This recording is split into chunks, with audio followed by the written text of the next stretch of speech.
पूर्व रंग समाप्त हो गया है।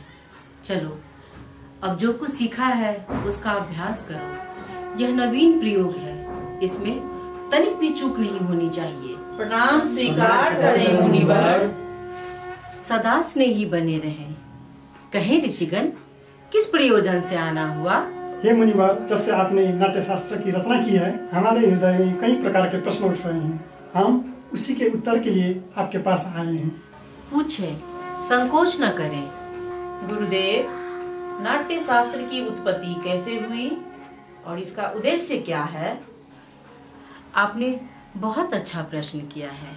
यह प्रश्न केवल नाटक को नहीं बल्कि जीवन के सार को समझने का माध्यम है। जब त्रेता युग में मनुष्य काम और लोभ से वशीभूत होकर अधर्म और संघर्ष की ओर बढ़ने लगा, तब इंद्र ने ब्रह्मा जी से प्रार्थना की कि कोई ऐसा माध्यम हो जिसमें देखना और सुनना एक साथ हो, जिसमें मनुष्य धर्म, अर्थ और मोक्ष के मार्ग पर लौट सके।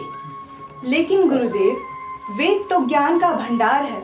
इसमें समस्त जगत का रहस्य छुपा हुआ है। इस कार्य के लिए वेद अपने आप में पर्याप्त था, फिर ये नया वेद क्यों?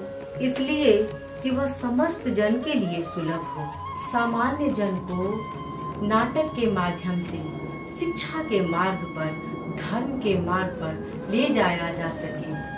इसी मंगल उद्देश्य के लिए ब्रह्मा जी ने चारों वेदों के तत्वों को मिलाकर नाट्य वेद की उत्पत्ति की।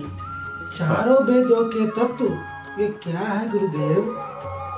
नाटक में जो ये पाठ सुन रहे हैं आप, इसे ब्रह्मा जी ने ऋग्वेद से लिया है।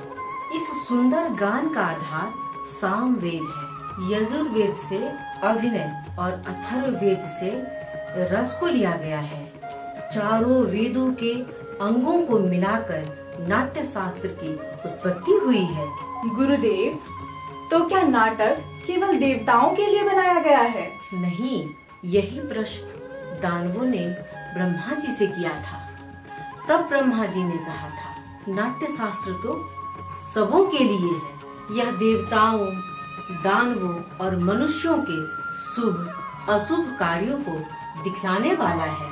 नाटक तो दुख से, थकावट से, शोक से पीड़ित लोगों को आराम देने वाला होता है। इसमें तो सारे रस, भावों, शास्त्रों, शिल्पों और कार्यों का समावेश है।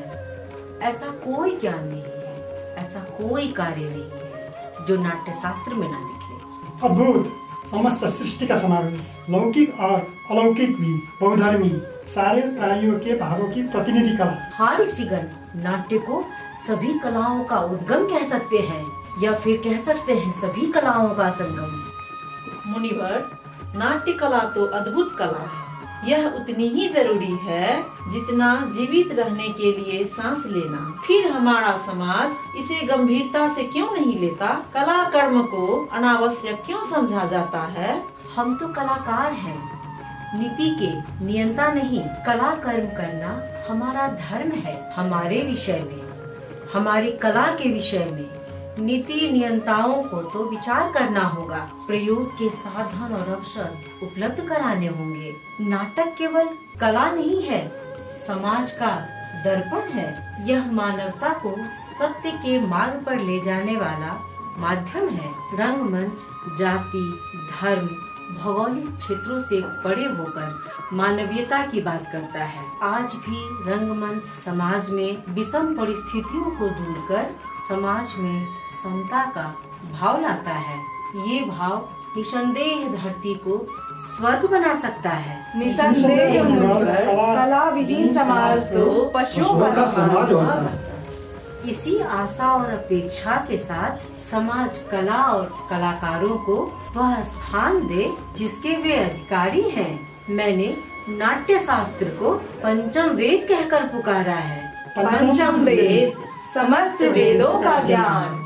ऋषिगण, मेरे रंगकर्मी पुत्र आपकी स्वागत में अपनी प्रस्तुति तैयार कर आपकी प्रतीक्षा कर रहे हैं। चलिए चलकर नाटक का आनंद लीजिए। रिद्धि हो इस